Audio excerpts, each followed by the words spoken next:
Donald Trump, reinstalado en el poder, y Vladimir Putin, el veterano líder ruso que parece haber encontrado en el presidente estadounidense pues un interlocutor dispuesto a negociar, cosa que no le pasaba hasta ahora. Mientras tanto, Europa observa desde los márgenes, incapaz de influir significativamente en decisiones que afectarán a su propio futuro. Hubo una llamada entre Trump y Putin para arreglar la situación de Ucrania y todo eso. Vamos a escuchar acá ver qué pasó en esta llamada entre esos dos líderes mundiales. El presidente de Estados Unidos, Donald Trump, y su homólogo ruso, Vladimir Putin, mantuvieron hoy una conversación telefónica de 2 horas centrada en la guerra en Ucrania. Trump instó a Putin a aceptar un alto al fuego incondicional de 30 días respaldado por Ucrania y los líderes europeos como Emmanuel Macron, Friedrich Merz. Aunque Putin ha expresado disposición para trabajar hacia el fin del conflicto, no se comprometió en esa llamada a una tregua inmediata, destacando la necesidad de abordar causas profundas que tiene esa guerra. Quédate, que vamos a analizar de urgencia lo que supone la llamada de Trump a Putin, o de Putin a Trump, da igual, la llamada. No te vayas, que lo de hoy también te interesa.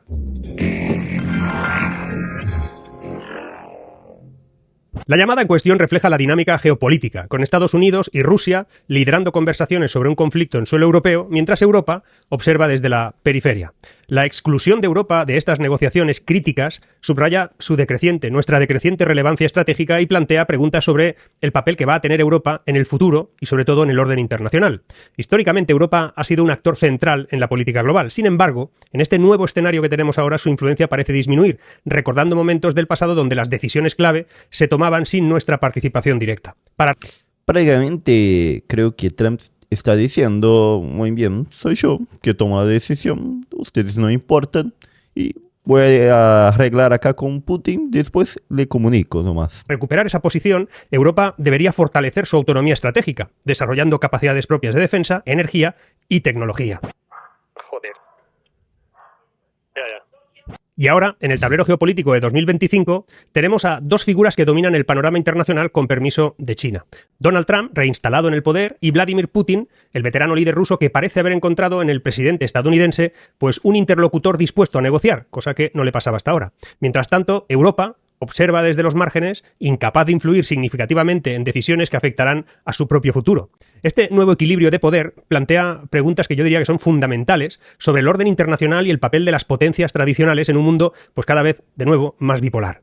Trump no se esconde tras eufemismos diplomáticos ni pretende complacer a todo el mundo. Eso está claro.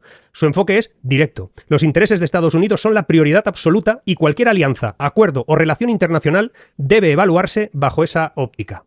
Esta claridad de propósito se refleja en su actitud hacia Rusia y hacia Putin. Donde otros ven a un adversario sistemático, Trump identifica a un posible socio estratégico incluso. Desde sus primeras semanas en el cargo, Trump estableció líneas de comunicación directa con el Kremlin. La primera llamada telefónica anunciada públicamente, repito, públicamente, entre Trump y Putin tuvo lugar el 12 de febrero, apenas semanas después de su investidura. En esa ocasión, Trump declaró que tanto Putin como el presidente ucraniano Zelensky habían expresado su deseo de paz en conversaciones separadas, cada uno por su lado, y ordenó a altos funcionarios estadounidenses iniciar gestiones para poner fin al conflicto. De ahí un cierto optimismo en aquel momento. Las comunicaciones han continuado con notable frecuencia. El 18 de marzo mantuvieron una conversación que, según el Kremlin, se extendió por aproximadamente unas 2 horas también, una de las llamadas más largas de Putin con un líder extranjero. Durante esa comunicación, Putin accedió a detener temporalmente, así lo sugirió, los ataques contra instalaciones energéticas ucranianas, aunque se negó a respaldar un alto al fuego total de 30 días que Trump esperaba fuera el primer paso hacia un acuerdo de paz permanente. La más reciente llamada, la de hoy, entre ambos líderes se ha producido de una manera determinada, marcando la tercera comunicación oficial anunciada ya este año. Eso es lo que sabemos. Sin embargo, fuentes del Kremlin, que ya han hablado, han sugerido que podría haber existido algún contacto más que los que se han anunciado públicamente, con un patrón que obviamente no sería nuevo. Según el... Vamos a ver acá qué dijo Zelensky. Eso sería interesante, ¿no? ¿Qué será que dijo Zelensky sobre todo eso? Vamos a buscar acá. Zelensky. ¿Será que está contento con la llamada entre Trump y Putin? Vamos a ver acá. Miró qué texto enorme. Hablé antes de su conversación. Acá ustedes no van a ver. Listo. Mira, ¿viste qué grande el texto?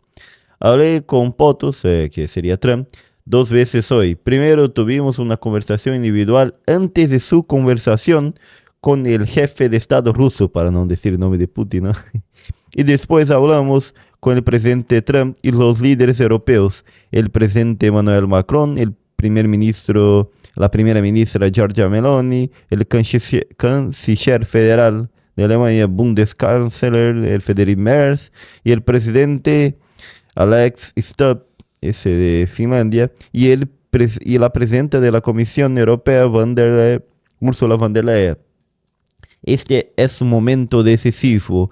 El mundo ahora puede ver si sus líderes son realmente capaces de asegurar un alto el fuego y lograr una paz real y duradera. Al inicio de nuestra conversación bilateral, reafirmé al presidente que Ucrania está dispuesta a un alto el fuego total e incondicional, como ha dicho en particular Estados Unidos. Es importante no diluir esta propuesta. Si los rusos no están dispuestos a detener las matanzas, deben poner sanciones más severas. Más severas a Rusia, va a funcionar, ya no está funcionando a las de ahora. La presión sobre Rusia la impulsará hacia una paz verdadera. Esto es evidente para todo el mundo. También reiteré que Ucrania está dispuesta a negociar directamente con Rusia en cualquier formato que dé resultados. Turquía, el Vaticano, Suiza, estamos considerando todas las vías posibles. No es necesario convencer a Ucrania y nuestros representantes están dispuestos a tomar decisiones reales en las negociaciones. Lo que se necesita es una disposición similar por parte de Rusia para entablar conversaciones significativas. Prácticamente diciendo la culpa es de Putin que no tenemos más conversaciones. Prácticamente eso. Junto con los líderes europeos también debatimos los posibles pasos a seguir, en particular las reuniones entre los negociadores y una evaluación objetiva de las propuestas de cada parte. Toda propuesta en la mesa merece una evaluación honesta, por lo que el proceso de negociación debe involucrar a representantes estadounidenses y europeos a nivel adecuado. Mira, acá, bueno, quiere que Europa sea junto de Estados Unidos para negociar, para que, bueno, quizás Europa le sea un poco más favorable a Ucrania de que Putin, ¿no? De que Trump. Es crucial para todos nosotros que Estados Unidos no se aleje de las conversaciones ni de la búsqueda de la paz, ya que es el único que se beneficia de ello. Es Putin. Agradezco a todos los que apoyan este enfoque. Si Rusia se niega a detener las matanzas, a liberar a prisioneros de guerras y rehenes, y si Putin presenta exigencias poco realistas, eso significará que Rusia seguirá prolongando la guerra y merece que Europa y Estados Unidos y el mundo actúen en consecuencia, incluso con nuevas sanciones. ¿Qué sanciones va a poner ahora? Rusia debe poner fin a la guerra que inició y puede empezar a hacerlo cualquier día. Ucrania siempre ha estado dispuesta a la paz. Acá poner en su comentario, queremos la paz, siempre estuvimos dispuestos a la paz. Quien no quiere justamente es Rusia. Bueno, ¿qué le parece a ustedes? ¿Es eso mismo? Vamos a seguir escuchando al señor Mark Vidal acá. El periodista Bob Woodward, en su libro War, Trump había mantenido hasta 7 conversaciones directas con Putin tras dejar la Casa Blanca en su último mandato, algo que el expresidente no negó, por lo menos no categóricamente, cuando fue cuestionado al respecto en una entrevista que tuvo en Bloomberg. Si lo hice, sería una decisión inteligente, dijo. Respondió además. Esas llamadas se realizan normalmente a través de líneas cifradas con participación de traductores. Putin habla algo de inglés, pero utiliza el ruso cuando quiere negociar, y hasta el momento han preferido el formato telefónico. Mejor que videoconferencias incluso. Esta comunicación directa, que contrasta con la ausencia de contactos de alto nivel durante la administración Biden, quien habló por última vez con Putin en febrero de 2022, justo antes de la invasión, forma parte de la estrategia de Trump para negociar el fin de un conflicto que ha costado a Estados Unidos, según ellos, sus cuentas, más de 75.000 millones de dólares desde 2022. Para Trump, ese gasto representa un drenaje innecesario de recursos que podrían destinarse a otras prioridades de tipo doméstico. Él dijo directamente, no podemos seguir siendo el Banco Mundial de los conflictos ajenos. El Banco Mundial. Lo dijo en su red Truth Social, resumiendo así su visión pragmática de las relaciones internacionales. Esa es su manera de verlo. Ese enfoque además contrasta Yo diría que fuertemente con la postura europea, que está atrapada en debates interminables sobre valores, principios, el orden basado en reglas, que según mucha gente carece de sustancia cuando no está respaldado por algo que es esencial, el poder militar real. Desde una perspectiva política... Creo que acá es donde, bueno, Europa pierde mucho las conversaciones, justamente porque quien tiene poder real lo es Estados Unidos, ¿no? Entonces tendría que mejorar su ejército, sus fuerzas para, bueno, poner a pie de Estados Unidos para realmente tener un valor más grande en las negociaciones. Las supuestas conversaciones entre Trump y Putin representan mucho más que simples comunicaciones diplomáticas. Simbolizan un cambio fundamental en el equilibrio del poder global. O por lo menos lo vuelve a poner en un sitio determinado. La administración Trump tiene una visión clara. La política exterior debe servir a intereses nacionales concretos, no a ideales abstractos. Ese es el pragmatismo que le permite a Trump considerar a Rusia no como un enemigo ideológico, sino como un actor con el que se puede negociar. Incluso se debe negociar. Su disposición a dialogar directamente con Putin, pasando por alto las objeciones europeas, demuestra un liderazgo decisivo que muchos votantes estadounidenses valoran. Sería bueno recordar a quienes critican todo esto que Trump es el presidente de los Estados Unidos y se debe a ellos. Mientras tanto, Europa se encuentra dividida y paralizada. La Unión Europea, con su compleja estructura de toma de decisiones, pues no ha logrado desarrollar una postura, digamos, unificada frente a Rusia. Alemania, dependiente históricamente del gas ruso, mantiene una posición diferente a la de Polonia. O los países bálticos, mucho más firmes en su oposición a Moscú. Francia, incluso con su tradicional aspiración a la autonomía estratégica, no consigue alinear completamente sus intereses con los de los socios europeos. Francia siempre será la Francia. Esta división ha sido aprovechada, yo diría que hábilmente por Trump. Como empresario, convertido en político, de nuevo, entiende que negociar desde una posición de debilidad, como es la de Europa, es un error fundamental. Él dijo, Europa quiere que paguemos su defensa mientras ellos hacen negocios con nuestros competidores, y ese trato se ha terminado. Eso es lo que dijo, y lo dijo durante un discurso muy reciente que capturaba el sentimiento de muchos estadounidenses, repito, estadounidenses, que se preguntaban por qué su país debe asumir la mayor parte de la carga de la OTAN. Su discurso se dirige primero a los americanos y luego ya, si eso, los demás. La reacción europea a las iniciativas de La verdad que Trump está reordenando el mundo y una nueva orden global. Trump oscilan entre el shock emocional, como lo describió la líder francesa Valérie Hayer, y la impotencia práctica. Sin un ejército unificado y dependiendo principalmente de la OTAN, léase Estados Unidos, para su seguridad, Europa tiene muy pocas cartas que jugar cuando Washington decide cambiar el rumbo. Es así, hay que aceptarlo. Desde una perspectiva geoestratégica, las conversaciones Trump-Putin tienen implicaciones que van mucho más allá de Ucrania. No nos quedemos en eso. Representan un posible realineamiento del orden mundial que podría marginar permanentemente a Europa. Mira. Y ellos están ahí en sus cosas. Trump, conocido por su enfoque transaccional, parece estar aplicando la antigua estrategia de divide y vence. Dividir y vencer. Al acercarse a Rusia, crea la posibilidad de separar a Moscú de Pekín, dos potencias que han estrechado lazos en los últimos años. Eso me parece ahora un tanto difícil, ¿no? Quizás eso antes de la guerra sería posible, pero ahora, con la guerra, ellos se unieron mucho más, entonces no sé si eso es posible. Para Estados Unidos, China sí que representa una amenaza económica y militar, mucho mayor que Rusia a largo plazo. Si Trump logra reducir las tensiones con Putin, podrá concentrar recursos y atención en el Indo-Pacífico, que es donde realmente libra la verdadera batalla por la hegemonía global. La exclusión de Europa de estas conversaciones críticas es sintomática de una decreciente relevancia estratégica. En febrero de 2025, hace nada, una reunión en Arabia Saudita sobre el futuro de Ucrania contó con representantes de Estados Unidos, Rusia, China y Turquía,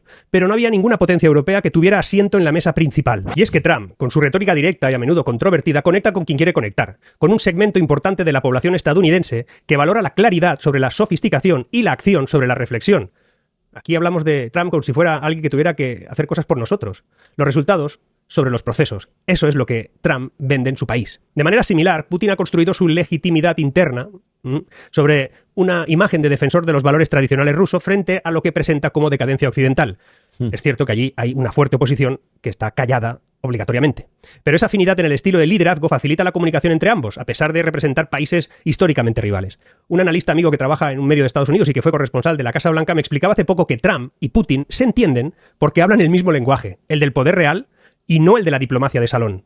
En contraste, Europa se percibe cada vez más como un continente ensimismado en debates abstractos sobre identidad, inclusión, multiculturalismo y absolutamente desconectado de las preocupaciones cotidianas que tenemos los ciudadanos. Mientras Bruselas promueve políticas progresistas, una parte significativa de la población europea y estadounidense responde positivamente a mensajes que priorizan la soberanía nacional, la seguridad ciudadana y la estabilidad económica.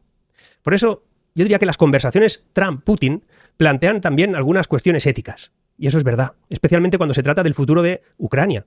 La pregunta fundamental aquí ¿es moralmente justificable negociar con un líder acusado de ordenar la invasión de un país soberano? ¿Debe prevalecer el Moralmente, quizás no, pero es la realidad. Así como negocia con Arabia Saudí, que es una monarquía absolutista, donde no hay libertad, así como negocia en todos lados del mundo, ¿no? Entonces, moralmente no, pero la realidad es que tiene que negociar. El presidente Putin es el presidente, el líder de un país fuerte, y no tiene cómo dejar pasar eso, no negociar. Entonces, hay que ser realista. pragmatismo sobre los principios? Pues desde la perspectiva de Trump, la respuesta es muy clara. La paz, aunque sea imperfecta, es preferible a una guerra prolongada. Cada día que continúa este conflicto, dice ¿Verdad? Mira qué frase. La paz, aunque imperfecta, es preferible de que una guerra prolongada. Y que lo que siempre dice Trump es que, bueno, todos los días mueren más de 5.000 personas, quizás del lado de Ucrania, solamente eso, 5.000 soldados. Y bueno, hay que parar eso. Bueno, hay que pararlo. más ucranianos Pero obvio que quien va a salir ganando de todo eso es Putin, que va a quedar posiblemente con 20% del territorio de Ucrania y va a quedar con el reconocimiento de que Crimea es de Rusia. y rusos mueren innecesariamente. Eso es lo que ha argumentado el presidente de Estados Unidos. ¿Quiere ver acá? Ahora voy a buscar eso para ustedes. Mira donde yo tengo el escenario de la guerra, de cómo está la situación por allá. Tengo acá a algún lado. Voy a poner acá a ustedes. Bueno, vamos entrando acá. Y quiero ver con ustedes. Acá, listo. Mira, acá ese mapa muestra justamente lo que está pasando allá. En la guerra, acá. Esas regiones en rosado son las regiones de batalla. Y la rosada más fuerte es prácticamente donde los rusos tienen bastante dominado, ¿no? Esas dentro del territorio ruso fue donde Ucrania atacó y acá donde tiene más dominado. Y acá más en rojo. Acá. Sí. Acá, mira, Zaporizhia, donde quedan las centrales nucleares de Ucrania. Acá hubo también un confronto. Mira, 5 personas murieron a través de drones en Kherson a una hora. Y ahora son las regiones donde tiene más conflictos. Acá pone, mira, aquí tenemos acá. Una base aérea de los rusos. Acá, no sé qué es. Y acá otra base aérea, pero acá de los rusos. Entonces esa parte acá, ese 20% acá prácticamente del territorio ucraniano, es difícil que recupere gran parte. Una mayor parte va a quedar con los rusos, posiblemente. Y bueno, si para la guerra es importante, pero también no impide que en el futuro no invada otra parte más. No sé cómo será esa negociación, pero es posible asegurar 100% de que ni el futuro Rusia no invada otra parte de Ucrania y tome también no. Pero la realidad es que seguir con la guerra o Europa y Estados Unidos sigue pagando para mantener la guerra o deja a Ucrania sola, que también Putin con eso podría dominar toda Ucrania si la deja sola. Entonces es mejor entrar en negociación, parar ahora con la guerra, de que dejar siguiendo así y bueno, poner más plata, sacando del contribuyente europeo y estadounidense y mantener una guerra que no muestra que va a llegar a un fin. Ninguno ni otro lado está ganando. Estados Unidos, quien incluso ha solicitado públicamente a Putin que evite las bajas civiles en la región de Kursk. Así es como lo ve. Trump ha pedido repetidamente el fin de lo que él describe como una masacre en Ucrania. Así la define. Su administración considera el conflicto como una guerra indirecta entre Estados Unidos y Rusia. Y por eso ha reiterado que Putin debe estar abierto a la paz, mientras que Ucrania simplemente no tiene ninguna carta que librar en esa guerra contra Rusia. Esa es la perspectiva que tiene Trump. A finales de marzo, Trump llegó incluso a declarar que estaba enfadado con Putin, amenazando con imponerle aranceles secundarios del 25 al 50% a los compradores de petróleo ruso si consideraba que Moscú estaba bloqueando sus esfuerzos para poner fin a la guerra. Eso entonces sería principalmente aranceles sobre India, pero acá ya es otro problema, ¿no? Veremos qué se han dicho hoy. Porque India le compra un montón, ahora que queda más barato comprar de Rusia, le compra, refina y revende a Europa. Hay otro lado ahí, los líderes europeos, de nuevo, que insisten en que Putin no se toma en serio la paz. Eso es lo que van diciendo ahí por los pasillos. Y temen que Trump y él puedan imponer un acuerdo punitivo que dejará a Ucrania prácticamente despojada de una quinta parte de su territorio. Precisamente lo que Rusia controla actualmente. Y que no haya... Esa parte que vimos acá, ¿dónde está? Acá. Esa parte que vimos posiblemente se va a quedar con Rusia. Eso. Garantías sólidas de seguridad ante un posible ataque futuro al resto de Europa. El dilema ético se complica aún más, y aquí pues Europa tiene su papel, porque si se considera el costo humano del conflicto, es tremendo. Más de 500.000 personas han muerto, según 500.000, medio millón de personas, un montón, ¿eh? Un montón. cifras semioficiales, y el resultado de las heridas es brutal. Ante esas cifras devastadoras, la pregunta es, ¿no es más ético buscar un alto al fuego inmediato, aunque implique dolorosas concesiones territoriales? Unos lo ven así y otros creen que se tiene que seguir ahí como sea.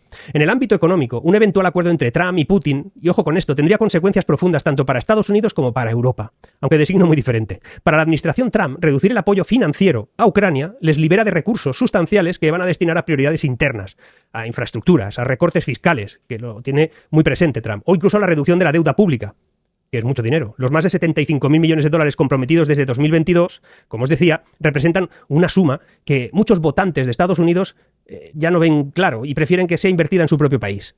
Lo de American First. Además, Trump ha mencionado la posibilidad de transacciones económicas con Rusia, que podrían beneficiar a sectores específicos de la economía de Estados Unidos. El acceso, por ejemplo, a materias primas rusas, a precios competitivos, desde el petróleo hasta metales raros, ¿no? Lo que son las tierras raras incluso. Podría fortalecer industrias estratégicas, reducir la dependencia de China, que es un objetivo clave para la seguridad económica de Estados Unidos. Y de nuevo, para Europa, el panorama es mucho menos halagüeño. Las sanciones impuestas a Rusia tras la invasión de Ucrania, lo que han tenido al final es un efecto boomerang en nuestra propia economía, en las economías europeas, especialmente en el sector energético. El precio del gas natural aumentó un 40% desde 2022 y afectó tanto a hogares como a industrias, especialmente en Alemania. 40%. Un montón. Va a quedar todo lo más caro, así. Alemania, motor económico del continente, que ha visto como su ventaja competitiva, basada parcialmente en energía rusa barata, se erosionaba de una manera veloz, sustancial. Pues un acuerdo Trump-Putin que levantara parcialmente las sanciones podría estabilizar los mercados energéticos, pero a costa de la influencia europea. Si Washington y Moscú restablecen relaciones comerciales, mientras que Europa mantiene restricciones, las empresas europeas se quedarán en desventaja competitiva. Como no estemos en el acuerdo, tenemos un problema. Hay analistas como los de Huge Capital que prevén una posible recesión incluso en la eurozona si no se adapta rápidamente a esta nueva realidad geopolítica que muchos políticos europeos le dan la espalda y no quieren ver. Europa se encuentra en una trampa que ella misma ayudó a crear. Dependía energéticamente de Rusia, pero ahora depende militarmente de Estados Unidos. Y todo eso para contener a Rusia. En una posición insostenible a largo plazo. Eso es una imposibilidad para mantenerlo siempre. Y es que las conversaciones entre Trump y Putin, sean públicas o privadas, han puesto de manifiesto, yo diría, una realidad incómoda para Europa. El orden internacional está cambiando. Y los antiguos equilibrios de poder, esos equilibrios que teníamos, se desmoronan ante nuestros propios ojos, ante Bruselas. En ese nuevo escenario, Europa parece haberse quedado sin un papel demasiado claro. Todos quieren estar, pero no los necesitan. Demasiado dependiente de Estados Unidos para su seguridad como para desarrollar una política exterior verdaderamente autónoma. Pero demasiado atada a principios como para adoptar el pragmatismo de Trump. El viejo continente, ahora mismo, corremos aquí el riesgo de convertirnos en un espectador de las decisiones que afectarán profundamente a nuestro futuro. La lección que deberíamos aprender, la lección para Europa, es dura pero necesaria. En un mundo donde el poder sigue siendo la moneda de cambio fundamental en las relaciones internacionales, los valores, sin capacidad para defenderlos, son un lujo que muy pocos pueden permitirse. Si Europa quiere recuperar relevancia en ese tablero geopolítico transformado, deberá desarrollar capacidades propias. No solo hablar de que van a invertir mucho dinero, militares, energéticas, tecnológicas, cosas que nos permitan negociar desde una posición de fuerza en el futuro y no de dependencia. El que debe depende. El nuevo orden mundial que emerge de la llamada de hoy, telefónica, entre esos dos líderes, y de las que vengan en el futuro puede no ser del agrado de todos, especialmente de las capitales europeas, pero refleja una realidad que muchos se han resistido a aceptar. El poder, en última instancia, habla más alto que algunos principios. Trump parece haberlo entendido antes que muchos otros, y está actuando en consecuencia. Insistir en una autoridad moral, más que discutible para justificar la inacción de Bruselas, en realidad nos conduce a la irrelevancia absoluta. Seguimos. ¿Qué cosa? Nos conduce a la irrelevancia absoluta. ¿Será que es lo que va a pasar con Europa? Vamos a ver qué dice la gente acá en los comentarios. Pone así, en los últimos 40 años he visto como en ex Europa, es Europa, cualquier desgraciado sin estudios, sin cultura, sin experiencia laboral y o empresarial, sin moral, sin ética, sin hablar idiomas, entraba en la política con una mano adelante y otra detrás y ahora es multimillonario. Mira, está fea la cosa, ¿eh? Parece acá. En ese mismo periodo he visto la decadencia de la industria europea, de las pymes y autónomos, la ruina de millones de familias debido a la pérdida de millones de empleos y la precarización de muchos más millones, la decadencia de la educación, sanidad y de los servicios públicos en general. En definitiva, he visto cómo los políticos europeos han convertido Europa en ex-Europa o mejor dicho, en una escobrera. Eso es lo que veo, mira. En mi país decimos a veces mejor un mal acuerdo que un buen pleito. Los políticos europeos han dejado el continente como una cosa boba. Estamos en una situación crítica. Hoy en día es difícil encontrar a alguien con sentido común gracias a tus videos. Bueno, la exclusión de Europa se debe más bien a las ridículas sanciones promovidas por esta y no querer llegar a un acuerdo temprano. Los políticos se empecinaron en hacer la guerra a Rusia y perdieron en todo. Qué cosa, señores. Yo vivo en Estados Unidos y votamos por Trump para que hiciera todo lo que está haciendo y pienso que cada país quisiera tener un presidente que prioriza a su país antes que el resto del mundo. Wow. Bueno, ¿qué piensan ustedes? ¿Realmente Europa está siendo dejada al margen? ¿Y será que va a lograr volver o las nuevas potencias va a quedar entre Estados Unidos, Rusia y China nomás? Deja en los comentarios. Soy Santiago Brazuca desde el sur de Brasil y trato de entender todo eso juntamente con ustedes.